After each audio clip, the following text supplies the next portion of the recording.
Olá, engenheiro agrônomo, tudo bem com você? Aqui é Fabiana, do Mundo Agro Concursos. Vamos para o nosso simulado da ADAGRE, para o cargo de auditor fiscal agropecuário engenheiro agrônomo. Então, estamos aqui na reta final da ADAGRE, desse concurso importante para os engenheiros agrônomos, nós, engenheiros agrônomos. Então, vamos testar nossos conhecimentos nessa reta final. É indicado que a gente faça questões, resolva questões, entenda o porquê acertamos, o porquê que erramos. Não é acertar no chute, né? Então, é entender o que está sendo feito. Então, aqui nesse simulado, a gente vai resolver questões que tanto de instruções, portarias, leis federais, estaduais. Então, vamos ver aqui o que nos espera. Vamos conversar um pouquinho. Essas questões são inéditas, são questões do próprio banco, do Mundo Agro Concursos. Então, questões de autoria própria. Vamos ver a nossa primeira questão que fala. O Brasil é o quarto produtor de banana do mundo. E a banana é o segundo produto mais exportado do país em termos de frutas. O Ceará é um estado com potencial para exportação de banana. E a produção e a exportação do fruto têm se destacado nos últimos anos. Em 2023, as exportações de bananas frescas do Ceará aumentaram 37%, contrariando a tendência nacional. Limoeiro do Norte foi o município cearense que mais exportou bananas, principalmente para a Holanda. Exemplos de alguns problemas de natureza infecciosa ou doenças bióticas que podem acometer o cultivo da banana são cigatoca negra, moco da bananeira, cigatoca amarela e mal do Panamá. O nome científico de cada um desses agentes causais são, respectivamente. Então, gente, aqui a questão ela traz uma cultura importante para o estado do Ceará. Então, a gente sabe que a IDECA é uma banca que traz uma introdução de questão bem grande. Ela é uma banca que ajusta o conteúdo à realidade daquele estado, no caso aqui do Ceará. Então, é passível sim vir uma questão bem parecida com essa. Aqui, pessoal, é uma questão que de fato a gente precisa lembrar do nome científico desses patógenos, né? Desses agentes causais. A dica é que você lembre um que você tenha certeza, vai eliminando os itens que não tem aquela resposta que você tem certeza. Claro que o ideal é a gente conseguir responder com a máxima certeza, porém, a gente pode usar dessa estratégia, já que são questões objetivas. Então, aqui, pessoal, olha, cigatoca negra é um fungo quarentenário, né? Presente, não está presente no estado do Ceará, então é uma praga quarentenária presente. O Ceará, que bom, não tem a presença. Moco da bananeira. O moco da bananeira é uma bactéria, também uma praga quarentenária presente, mas que o Ceará encontra-se livre do moco da bananeira. A cigatoca amarela é um fungo, esse patógeno, né, que ocasiona a cigatoca amarela, a doença conhecida como cigatoca amarela, está presente no Ceará, é uma doença que ocorre. O mal do Panamá é o que a gente chama de fusariose da bananeira. Então, tem várias raças. Uma raça, né, a raça 4, ela é uma praga quarentenária ausente. Então, vamos, né, passar dessa pequena recordação, vamos tentar aqui identificar, pegar a caneta, e identificar qual o nome delas. Cigatoca negra. Então, cigatoca negra tá lá na lista de pragas quarentenárias presentes. Então, uma das que a gente vê lá na lista, ela vem, né, o nome científico é Pseudocercospora figensis. E aí, coloquei aqui do lado o o nome que também tem sido usado, né? Porque houve uma atualização, os fungos, eles têm passado por atualizações, porque muitas vezes a identificação tem sido feita na fase ou sexuada ou assexuada, normalmente assexuada, e depois, com os estudos moleculares, tem novas identificações, então às vezes foi feita uma classificação, uma denominação tal, mas depois entende-se com o auxílio da biologia molecular que precisa uma nova reclassificação. E é o caso aqui, por exemplo, da cigatoca negra, que normalmente nós íamos ver como Microsphaerella figensis, mas agora é um Pseudocercospora figensis. Aí associa o figensis, né, a banana, para associar de alguma forma, e lembra que pode vir Pseudocercospora ou Microsphaerella. Então, pode ser o item A, ok? Já que tem a primeira opção aqui. Porém, o C também tem. E o item D. Então, aqui, com essa informação, a gente já consegue eliminar o item B. O B, o primeiro estava dizendo Xanthomonas campestre patovar vitícola. Então, Xanthomonas é uma bactéria vitícola das uvas, das videiras, né? Então, já elimina aqui. Quando a gente fala de agente causal, normalmente vem no seu nome algo que remeta ao hospedeiro.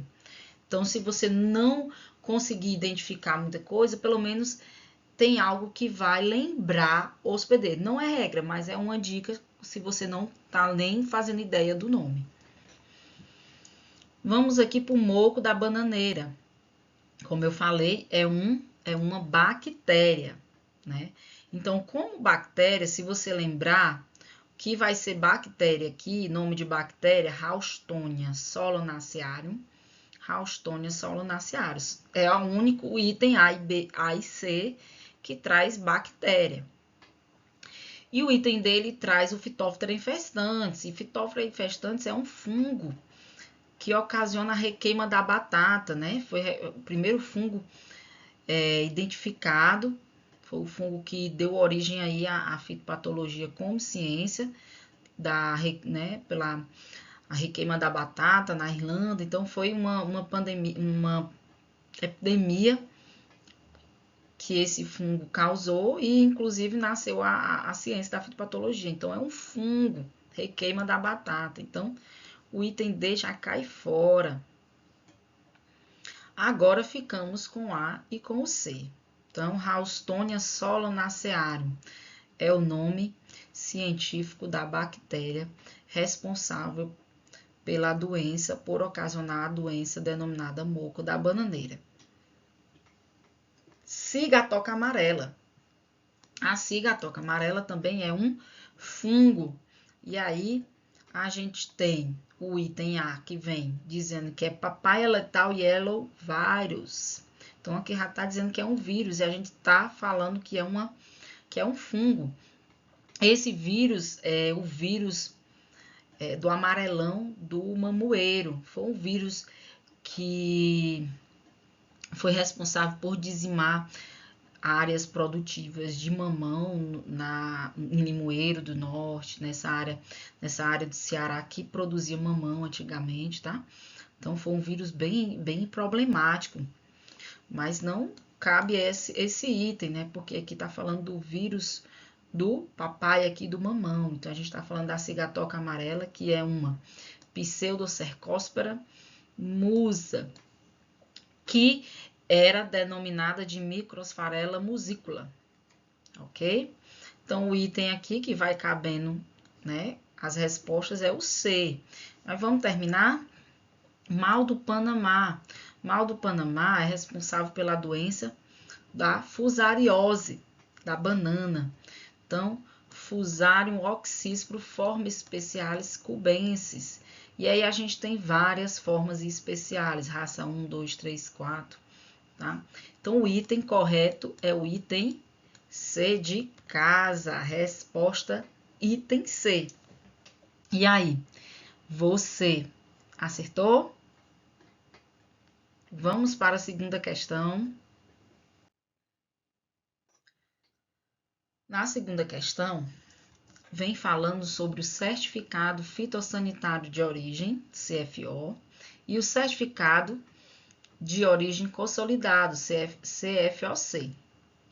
São documentos emitidos na origem para atestar a condição fitossanitária da partida de plantas ou de produtos vegetais, de acordo com as normas de sanidade vegetal do Ministério da Agricultura, Pecuária e Abastecimento, o MAPA.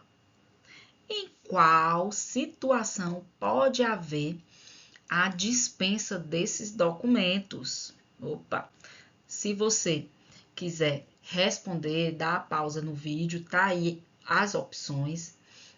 Eu vou ler os itens, você pode pausar enquanto você responde, para depois a gente estar respondendo junto. O item A diz que pode haver dispensa desses documentos quando o órgão estadual de defesa sanitária vegetal, OEDSV, emitiu uma declaração de sanidade. Item B, quando se tratar de declaração adicional, DA15, análise laboratorial.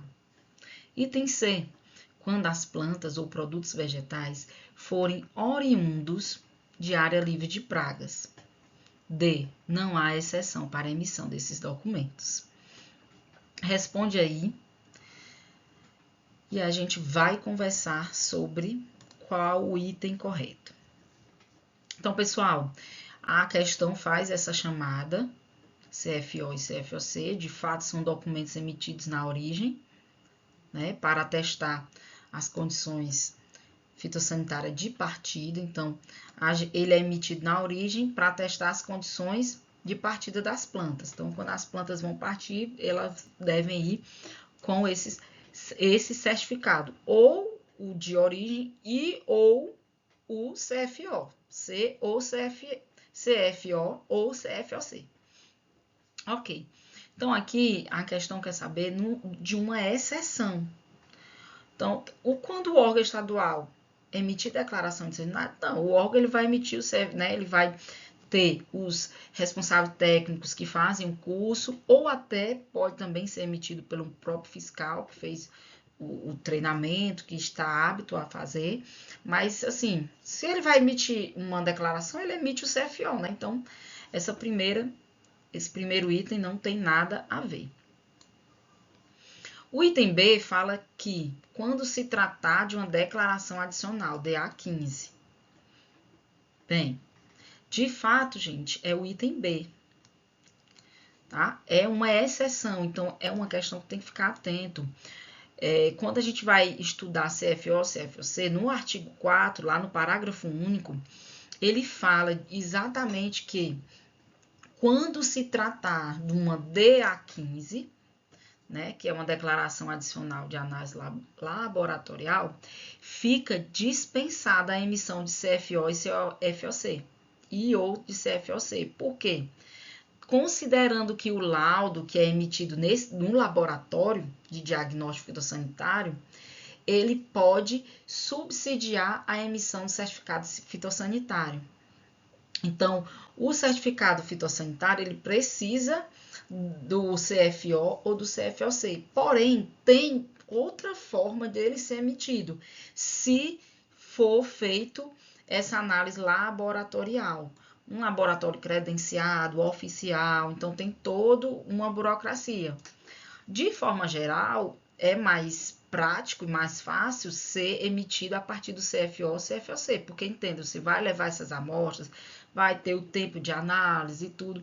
Então, normalmente isso aí não é comum, né? Ter um certificado fitossanitário embasado numa DA15, mas pode, tá bom? Então, isso aqui fica atento, fica de olho, ó, fica de olho, aqui é o seu olho aqui atento a essa exceção, que a banca gosta de trazer exceção, né? Então, é uma exceção. O item C, quando os produtos ou vegetais forem oriundos de área livre, não, né, gente?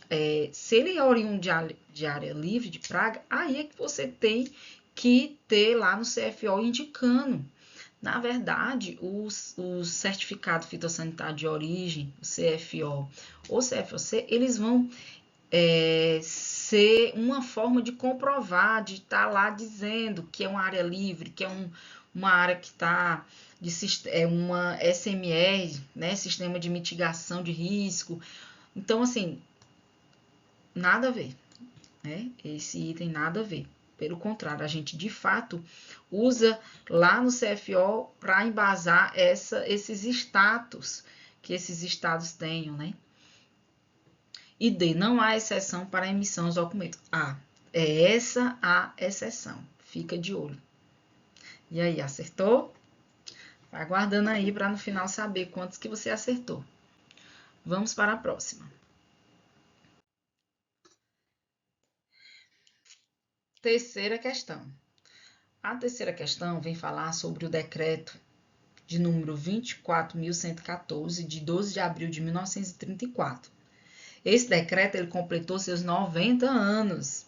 Mesmo considerado o decreto vovô, está muito atual e encontra-se vigente. Em seu capítulo 4, que aborda a erradicação e o combate das doenças e das pragas das plantas e trânsito de vegetais e de partes vegetais. Quando for aplicadas medidas de erradicação que inclua a destruição parcial ou total das lavouras, arvoredos ou matas contaminadas ou passíveis de contaminação, o proprietário poderá receber indenização em qual situação abaixo. Então, ele está dizendo que há uma situação que o proprietário recebe indenização, conforme traz aí o decreto. Então, observem aqui, que no item A ele diz: quando as plantas ou matas cuja a destruição for ordenada, essas matas são nativas. E assim, a indenização será baseada no custo de produção e levando-se em conta a depreciação determinada pela doença ou praga, bem como o possível aproveitamento do material resultante da condenação. Item B. Quando as plantas ou matas cuja destruição for ordenada, ainda se encontram indênes ou, embora contaminadas, ainda se mantiverem aptas ao seu objetivo econômico. Poderá ser arbitrada uma indenização ao seu proprietário, baseada no custo de produção e levando em conta a depreciação determinada pela doença ou praga, bem como possível aproveitamento do material resultante da condenação. Gente, tá bem parecido, né? O item A e B. Vamos lá, vai lendo comigo, vai respondendo aí, coloca aí as tuas respostas, depois a gente vai já discutir. E o item C, quando as plantas ou matas cuja a destruição for ordenada já estejam em processo de descontaminação. E assim, a indenização será baseada no custo de produção e levando-se em conta a depreciação determinada pela doença ou praga, bem como o possível aproveitamento do material resultante da condenação. Resultante da condenação. O item D, cabe ao proprietário realizar a destruição às suas expensas, ou seja, tirando do bolso dele. Não havendo jamais aí nenhuma forma de indenização por parte do poder público. Bem, esse decreto federal, né, como a questão fala, um decreto bem antigo, mas bem atual, foi muito bem escrito, né, pensado, então a pessoa, né, a equipe aí tinha uma visão bem além do tempo, né, além do tempo deles. Pessoal, de forma geral, a gente vem estudando leis, decretos, instruções normativas, que sempre traz que aquelas determinadas ações, aquela determinada ação fitossanitária deve ser realizada pelo proprietário, cabendo a ele os custos, ou seja, as suas expensas. Nesse caso aqui, a gente tem uma exceção, tá? Então, não é o item D, porque é uma exceção. Então, a gente tem aí no decreto, lá no artigo 34 desse decreto aqui, ó,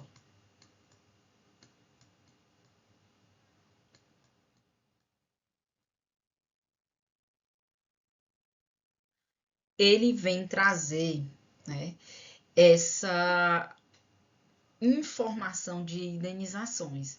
Então, ele traz que as medidas de erradicação adotadas, elas podem sim, em alguns casos, ter uma indenização ao proprietário, tá certo? Pode sim.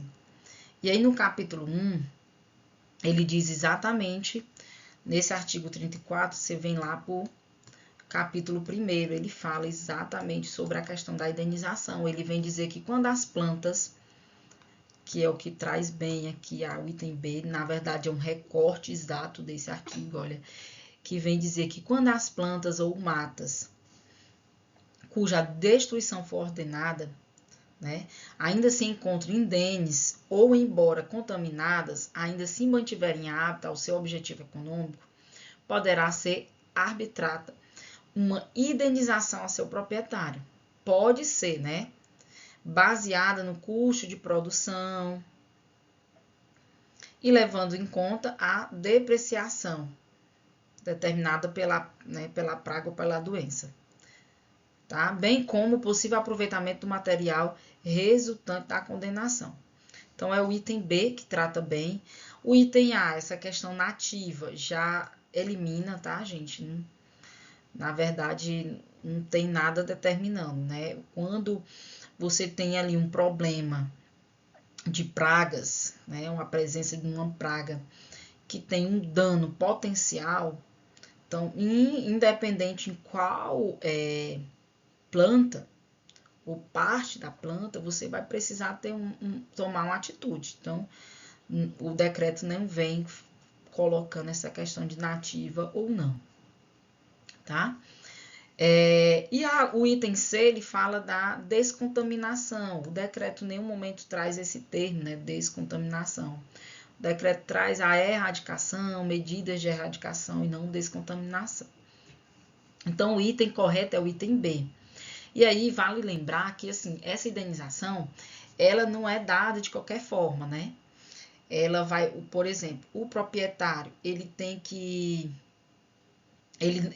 ser um proprietário que realiza, por exemplo, ele segue os regulamentos, ele não tá sofrendo nenhuma penalidade, né? Então, assim, ele precisa não ter infringido nenhuma lei, como é que eu digo? Ele não pode ter infringido nem um ponto desse regulamento, tá? Então, ele é um produtor, tá em dias com o poder público.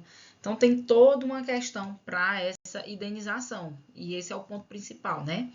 Que ele tem que estar em dias ali com o poder público, ele tem que respeitar esses decretos de fitossanitários. Então, não é só porque cabe, mas deve ser avaliado, tá bom?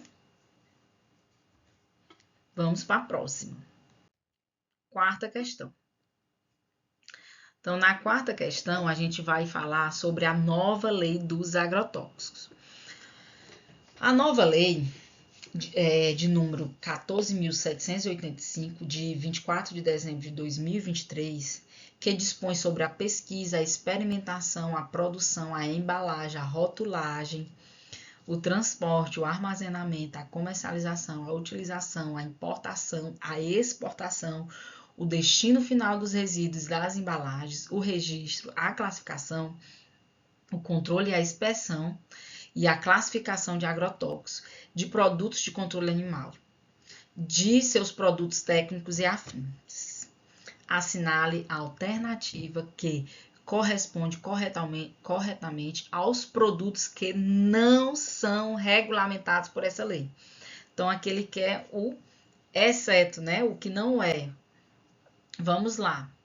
Item A, os desfolhantes. B, dessecantes. C, fitorreguladores. D, ativadores de plantas. E E, adjuvantes. Responda aí para a gente comentar a questão. Dá uma pausa e vamos lá. Bem, gente, então a gente vai identificar desses itens o único, então apenas um não é abordado nessa lei, né? Ou seja, ele está lá, mas a lei não vai regulamentá-lo. Então, pessoal, desfolhantes, a lei vai regulamentar. Dessecantes, também. Fitorreguladores, também. Ativadores de plantas, também. Adjuvantes, não vai. Então, adjuvantes não vai entrar nessa lei. Logo no artigo 1, né, onde, de forma geral, eu costumo dizer que as leis, decretos, portarias normativas, esse artigo 1, elas se apresentam, né, dizem para que veio, falam um pouco, então ali a introdução. Lá no artigo 1, no segundo parágrafo, a lei vem trazer os produtos com função adjuvantes. Então, eles falam lá que os adjuvantes não serão regulamentados por essa lei. Esses adjuvantes, eles serão regidos por um regulamento específico. Então, adjuvantes vai ser regido por um regulamento específico. E ainda a lei, ela é tão completa, essa nova lei, que ela vem trazer algumas definições. E aí ela coloca as definições de adjuvante, dizendo o quê? Que os adjuvantes são produtos utilizados em mistura com produtos formulados para melhorar a aplicação. Então, assim, o adjuvante, por que ele não entra aqui? Porque ele você coloca com um desses produtos, qualquer um desses produtos aqui, ou outros, né, fungicidas, inseticidas, para melhorar a sua aplicação. Então, ele ajuda no processo de aplicação. Por isso que ele não entra aqui regulamentado nessa lei, mas vai ter uma lei específica para ele. E aí, acertou? Vamos para a próxima. Resposta item E. Quinta questão, sobre a portaria 305, de 12 de maio de 2021, que trata sobre anastrefas grandes, uma praga de importância econômica para o estado do Ceará e do Rio Grande do Norte. Essa portaria, ela revalida o reconhecimento de quê? Então, pessoal, essa questão é uma questão fácil, porém a gente precisa lembrar dessa portaria. Anastrefas grandes, né?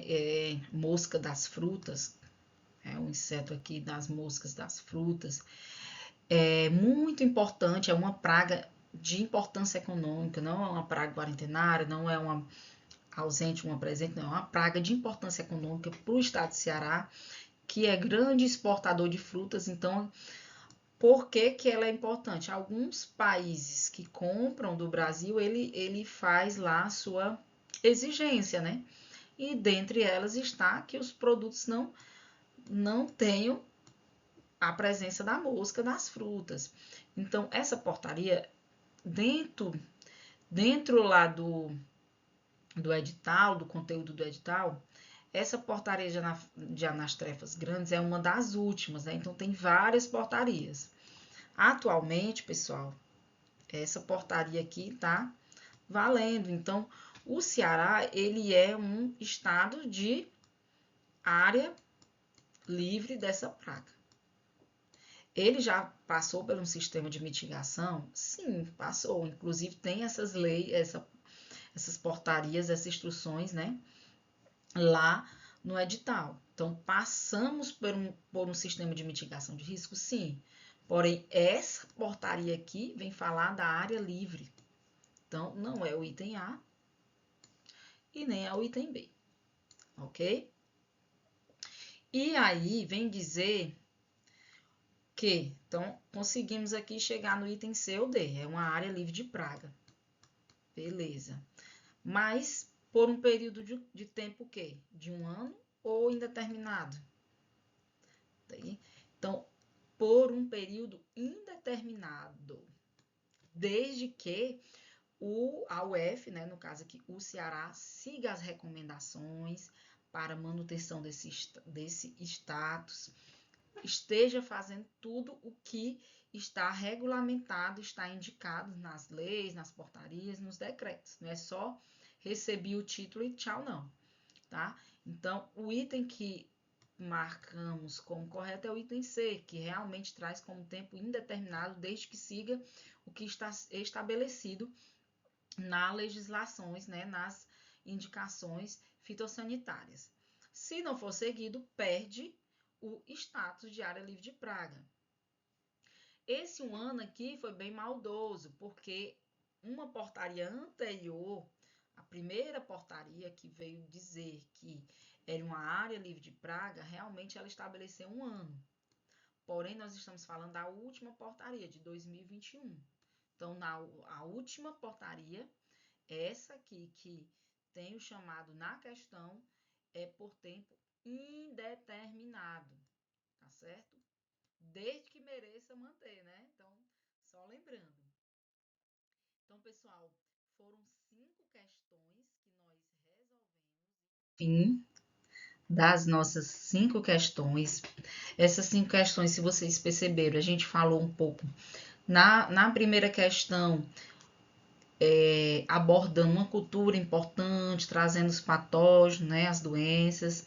Aí a segunda a gente falou sobre CFO ou CFOC, né, documentos importantes, não são questões relevantes que podem vir na sua prova.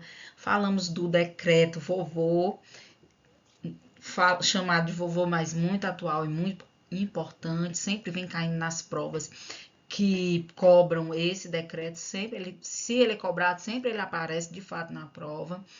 Falamos aí da nova lei dos agrotóxicos, então uma questão para abordar a nova lei, tá? E a quinta questão, que vem falando sobre uma praga de importância para o Ceará, né, que é a Anastefas grandes. Então, pessoal, aqui no final a gente tem o gabarito resumido, tá? Tá aqui. A primeira questão foi item C, o gabarito. Segunda questão, o item B. Terceira questão, item B. Quarta questão, item E. Quinta questão, item C. Então, esse foi o nosso simulado, essas nossas questões, tá? Se você tiver dúvida, pode nos procurar, segue aí, dá um joinha, compartilha e vamos juntos!